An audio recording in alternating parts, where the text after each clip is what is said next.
So we're quickly coming up on the launch of Season 9 of Diablo 4, but in this video I want to go over something that's actually coming with Season 10. Because if you remember, we got the 2025 roadmap for Diablo 4, and a big part of every one of the 4 seasons of 2025, besides the seasonal powers, has been an overhaul or update to some major system in the game. In Season 7 it was a big update to Whispers, an update to the Tree of Whispers, and a bunch of seasonal content focus around that. In Season 8, it was an update to the boss ladder system, completely changing how you fight a lot of these bosses, adding in new ones and adding in new mechanics to all the bosses. And then in Season 9, it's going to be a big update to Nightmare Dungeons, adding a bunch of new Nightmare sigils and affixes, and adding the dungeon escalation system, and adding these multiple new systems that can appear in Nightmare Dungeons, one of them being dungeon escalation. But then once we go into Season 10, it's going to be focused around Infernal Hordes, giving Infernal Hordes a big overhaul or update.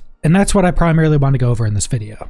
I did also want to say before we get into this is that it's pretty clear the seasons of 2025, while kind of being a bit lackluster in areas, are kind of being focused around finishing the updates to a lot of the base systems that we currently have in Diablo 4. After Season 10, pretty much every main system of Diablo 4 will have been touched in some way and updated or overhauled. And I think as we go into 2026, into the new expansion, and into those seasons, I think we're going to start to see a lot of new additions into the game, probably focused around endgame content, and a lot of just new content to a lot of the systems we have in general, and hopefully a lot more content within every season. I do think that 2025 is the finishing off of the kind of overhauls and updates, which is also one of the reasons that I think all of these seasons have been a little bit lackluster in certain areas. Now, Season 10 is going to be the season of Infernal Chaos. We're going to be getting Chaos powers and an Infernal Hordes update. The only other things we know about this season is there's going to be an earnable pet, which there will be in every season now, and a new IP collab. As we went through the roadmap, they started to give us less and less information, and Season 10, we don't have any specifics pretty much, besides this Infernal Hordes update.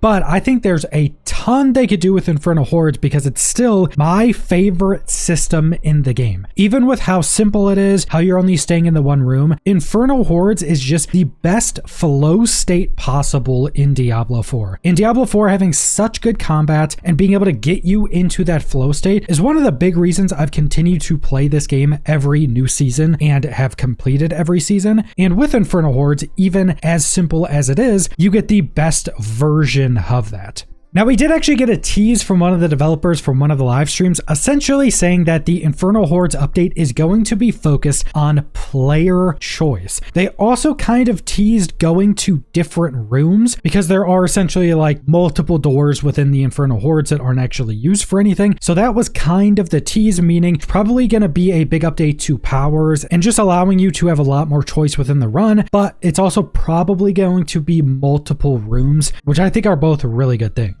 Now, there's a handful of things I really want to see within Infernal Hordes update. The first one being the key situation. Right now, the keys for Infernal Hordes are all the same. They just give you more or less waves, going up to 10 waves. And you can't currently craft any Infernal Horde keys. I hope both of these things change. First off, I want to be able to make runs much longer. Even the 10 waves can feel short sometimes. And I just want to be able to go in there with like 20, 25, 30 waves. Just allow you to choose a much higher wave keys to go into the Infernal Hordes and just be able to do them as a lot longer of a run. I also hope you're able to craft these keys. It doesn't have to share Sigil Dust with the Nightmare Dungeon system, because honestly, with the upgrades to that, I'm hoping they do add some other currency with that just gives you a bit more control on how many waves you want that key to actually be. But I do also hope they don't remove the lower wave keys, because sometimes you just want to do a lower wave key, go in there, get it pretty quickly, and maybe get enough points to open up the big chest and get all of the unique and legendary drops. Sometimes that's all you want to do, and having these lower wave keys allows you to do that. If you can go build up enough currency to get the big chest in every run with the lowest wave keys, that could be a really good farm. But if you want to, you should be able to go really high in the waves. But I do also hope there is some other currency to be able to craft them and then still be able to randomly get them where you can get them right now. Now, a second big thing is obviously the powers. The powers are all right with how the system is right now as a much more simple version. It's much more focused on trying to get more currency and scale that way, and less focused on what you would normally see in a roguelike where you're buffing yourself up. Maybe you're getting a curse power or something like that. I hope that changes. I hope they change the powers to be more focused on you buffing yourself up and increasing the difficulty of your run much more each wave. So instead of just getting things to increase the currency you get, just buff up like spawns, buff up currency, buff up the difficulty every wave you're going through, and allow you to choose between buffs that buff you, the character, up a bunch. I also really hope they add a bunch of cool animations into these powers. Like now we have all of these seasonal powers from all the previous seasons. Just start adding those powers as options into the Infernal Hordes. Like you finish a wave, maybe one of the powers gives you a really buffed up version of one of the boss powers from season 8. That could be really cool. Allow you to get a bunch of other buffs, allow you to just buff up yourself in a bunch of additional ways and just keep scaling the difficulty harder and harder. And the third most important thing is going to be going to additional rooms. Because I think, first off, that'll just be much more fun. You're not staying in this one room. You can go to additional rooms. It could even be cool if after you complete a certain amount of waves in that room, maybe you go fight the bosses once, or maybe you go fight like one of the bosses or something. And then after you defeat that, you can go to another room. Make it possible to do a really long run. And maybe you still get the chests at the end of the run after you defeat the boss, and you can just open those up and stop there. Or maybe you can go open up more doors and continue on with your run. Another thing I think this could solve is the possible problem of just building up too crazy of stuff in that one room. I wouldn't want the powers to be resetting, but if they do a new power system where it's about you getting your own buffs instead of building up the spawns of that room, they could do maybe a soft reset in the next rooms where it's higher difficulty, but it kind of resets the ramping of spawns. So in the next room you get in, it starts a bit slower, obviously with a much higher health and damage those enemies would be having, then start scaling up the spawns as well in those additional rooms. Because with how Infernal Hordes are right now, if you even added like 5 more levels to do in a run, like 15 waves, you would have the most ridiculous spawns in the game. The game probably wouldn't be able to handle it. Some of the 10 wave runs I've done has significantly higher density that you can get anywhere else in the game, and it's not even relatively close. So that could be an issue. Going to these different rooms where it kind of soft resets the amount of things spawning could definitely be a way to solve that. But then also you could go to different rooms. Maybe some of the different rooms have different parameters. Maybe different rooms can give you access to different powers. So maybe you start in the normal main room and then maybe you have choices to go to other rooms, and maybe those other rooms have specific powers you can only get there. You already got a bunch of powers at the start, so maybe there's cool mixing and matching of these different powers that may make you choose a different room. There's a lot they could do with going into different rooms and making this a much longer roguelike mode, doing much longer runs.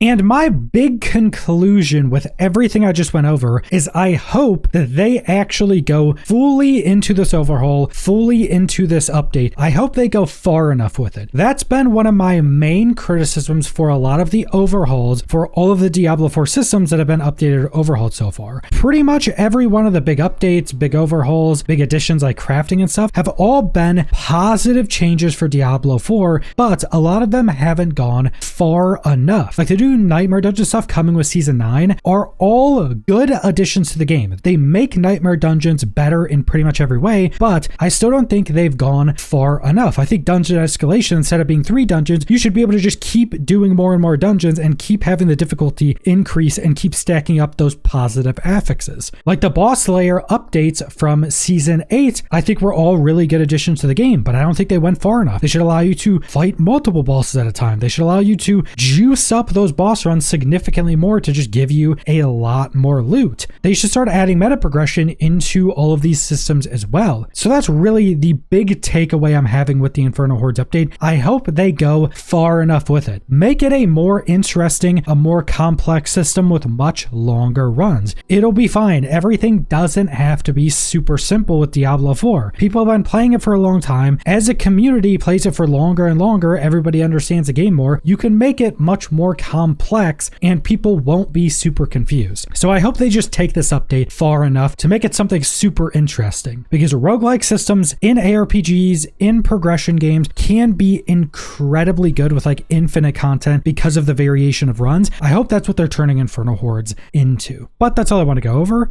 so thanks for watching.